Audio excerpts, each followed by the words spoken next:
Stage మీద ఉన్న పెద్దవాళ్ళందరికీ media మిత్రులందరికీ ఇక్కడ మన సినిమాని ఆదరించడానికి సపోర్ట్ చేయడానికి హలో ఇది నాయిస్ వస్తుందని అది ఇచ్చాను. Hello okay. స్టేజ్ మీద ఉన్న పెద్దవాళ్ళందరికీ, మన మీడియా మిత్రులందరికీ, మన సినిమాని బ్లెస్ చేయడానికి సపోర్ట్ చేయడానికి వచ్చిన అన్ని well wishers, team members, family members, మన టీమ్ మెంబర్స్ వాళ్ళ ఫ్యామిలీ మెంబర్స్ అందరికీ వెరీ గుడ్ ఈవినింగ్, వెల్కమ్. అప్పుడే చాలా స్పీచెస్ విన్నారు, అందరి మాటలు విన్నారు. నాకు కూడా అలాగే ఉంది. నేను మరీ ఇంత ఎక్స్పెక్ట్ చేయలేదు. నేను కారైకుడిలో డెవిల్ మూవీకి షూటింగ్లో ఉన్నప్పుడు ఈ సినిమా కోసం కాల్ వచ్చింది. సో అప్పుడు 7:1 లాగా చెప్పారు. ఓకే సరే, నా క్యారెక్టర్ వరకు చెప్పారు, నేను ఒప్పుకున్నాను. ఇక్కడ వచ్చాక డైరెక్టర్ గారు టీంని కలవడం జరిగింది. డైరెక్టర్ గారు చూస్తే కన్నడలో చాలా బాగా మాట్లాడతారు. ఆయనకి కూడా కర్ణాటక కనెక్షన్ ఉంది. సో అదొక కనెక్షన్, డిఓపి గారి కనెక్షన్స్, అందరూ ఒక్కొక్కరు పరిచయం అయ్యేటప్పుడు వాళ్ళలో ఉన్న ప్యాషన్, సినిమా మీద ఉన్న ప్రేమ, అది చూస్తే ఒక వేవ్ లెంత్ మ్యాచ్ అయిపోయింది. ఎలా అంటే డైరెక్టర్ గారు చెప్పినట్టు ఇప్పుడు చూస్తే we have become a family. We are not thinking of this as a project, ఒక సినిమా, ఇది ఒక సినిమా అంటే ఒక అడుగు అంతే కానీ we have actually made friends and family for life అన్నట్టు అనిపిస్తుంది. సో అలాంటి ఒక మంచి టీంతో కలిసి ఒక సినిమా చేయడం, నేను ఎప్పుడూ అంటుంటాను, కొత్తగా ఏదో చేస్తుండాలి, కొత్త ప్రాజెక్ట్స్, కొత్త సబ్జెక్ట్స్, కొత్త క్యారెక్టర్స్ చేస్తూ ఉండాలని చెప్తుంటాను. కానీ నేను చెప్తే సరిపోదు కదా, అలాగే మన కోసం ఆలోచించి మన కోసం క్యారెక్టర్స్ రాసి మన కోసం సినిమాలు తీస్తేనే మనకు అవకాశం వస్తుంది. అలాంటి అవకాశం నాకు సంజీవ్ గారు ఇచ్చారు. థ్యాంక్ యూ సో మచ్ అండి. నా మీద నమ్మకం పెట్టి నన్ను అప్రోచ్ అయ్యి రోల్ ఇచ్చినందుకు చాలా థ్యాంక్స్.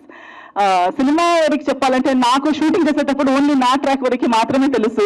సో పాపతో షూట్ చేశాను, హీరోయిన్ గారితో చేశాను, హీరో గారితో చేశాను. సో ఓన్లీ కొన్ని క్యారెక్టర్స్ వరకు మాత్రమే, నా ట్రాక్ వరకు మాత్రమే షూటింగ్ నాకు తెలుసు. సో అందరు చెప్పినట్టు పెద్ద ఎలా ఏం జరగబోతుంది, మల్టిపుల్ ట్రాక్స్ సగం వరకే తెలుసు, కానీ అవి ఎలా కొలైడ్ అవుతాయి, ఎలా అది ఒక స్క్రిప్ట్ లో మారిపోతుంది అనేది అప్పుడు ఇమాజినేషన్ లేదు. బట్ ఈ రోజు ఇక్కడ కూర్చుని నాకు అప్పుడప్పుడు అప్డేట్స్ ఇస్తూనే ఉన్నారు. 2 లాంగ్వేజెస్ డబ్బింగ్ నేనే చేశాను, తెలుగు కన్నడ. అప్పుడు రషెస్ చూశాను, అయినా ఇంత ఇమాజినేషన్ లేదు. బట్ ఈ రోజు సార్ ఎంత అంటే this shows the good will that sir has. అంటే ఇండస్ట్రీలో ఎంత సంవత్సరాలు ఉంటామో, థ్యాంక్ యూ, ఎంత సంవత్సరాలు ఉంటామో డబ్బులు సంపాదిస్తారు. ప్రతి ఒక్కరు డబ్బులు సంపాదించవచ్చు, ఫేమ్ సంపాదించవచ్చు. కానీ ఒకరు ఇప్పుడు సినిమా తీస్తున్నారు అని చెప్పేటప్పుడు ఎంత అందరూ వాళ్ళ బిజీ స్కెడ్యూల్ పక్కన పెట్టి ఒకరిని సపోర్ట్ చేయడానికి ఇక్కడ దాకా వచ్చి ఇంతసేపు కూర్చొని హౌస్ఫుల్, మీరు చెప్పినట్టు ఒక ఫస్ట్ అడుగుకి మంది రావడం అండ్ ఇంత సపోర్ట్ చేయడం, ఇదే చూపిస్తుంది సంజీవ్ గారు ఎవరు అనేది. సో నాకు పర్సనల్ గా అలా ఒపీనియన్ ఉండే, కానీ ఇంతమందికి కూడా సేమ్ ఒపీనియన్ ఉంటుంది అనేది నేను ఈ రోజు చూస్తున్నాను. So definitely Sanjeev garu, this film is just small glimpse of what Sanjeev garu is. So చాలా మంచి మనిషి, చాలా మంచి హ్యూమన్ బీయింగ్, ఆఫ్ కోర్స్ చాలా మంచి టెక్నీషియన్ కూడా. సో అలాంటి ఒక మనిషికి అన్ని బాగా జరగాలని నా కోరిక. ఇది నిజంగా మీ కెరియర్ది ఆది పర్వం అయిపోవాలి. ఇక్కడి నుంచి మీరు ఇంకా వెనక్కి తిరగకూడదు, ఇంకా ముందుకు వెళ్తూ ఉండాలి. మీకు మాత్రమే కాకుండా మీ వెనకున్న అన్ని మన ప్రొడ్యూసర్స్ కి, అన్ని ఆర్టిస్టులకి, ఇక్కడ ఉన్న అన్ని ఆర్టిస్టులకి, మన గెస్ట్లకి, ఇక్కడ ఈ రోజు ఇక్కడ ప్రెసెంట్ ఉన్న ప్రతి ఒక్కరికి బ్లెస్సింగ్ ఉండాలి.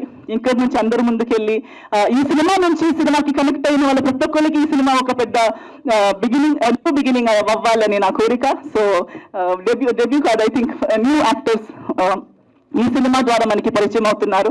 వాళ్ళకు కూడా మంచిది కోరుకుంటూ అందరికీ మంచిది అవ్వాలి. ఈ సినిమా ఇప్పుడు ఈ ట్రైలర్ నుంచి స్టార్ట్ అయిన మన జర్నీ, సినిమా రిలీజ్ టైంలో కూడా మీడియా మిత్రులది, at the same time audience అందరిది సపోర్ట్, బ్లెస్సింగ్స్ మనకు కావాలని అడుగుతున్నాను. కన్నడ ప్రేక్షకులకి నాకు కన్నడ తెలుసు కాబట్టి సార్ అంతా నాకు పాన్ ఇండియన్ అన్ని లాంగ్వేజెస్ రావు. ಬಟ್ ಕನ್ನಡದಲ್ಲೂ ಕೂಡ ಈ ಸಿನಿಮಾ ರಿಲೀಸ್ ಆದಾಗ ಕನ್ನಡ ಸಿನಿಮಾವನ್ನು ಕೂಡ ಕರ್ನಾಟಕದ ಜನತೆ, ಕನ್ನಡ ಜನತೆ ಕನ್ನಡ ಸಿನಿಮಾವನ್ನು ನೋಡಿ ಆದಿಪರ್ವ ನಿಮ್ಮ ಸಪೋರ್ಟ್, ನಿಮ್ಮ ಪ್ರೋತ್ಸಾಹ, ನಿಮ್ಮ ಆಶೀರ್ವಾದ ನಮ್ಮ ಸಿನಿಮಾ ಕೊಡಿ ಅಂತ ನಿಮ್ಮೆಲ್ಲರ ಹತ್ರ ಕೇಳ್ಕೊಳ್ತಾ ಇದ್ದೀನಿ.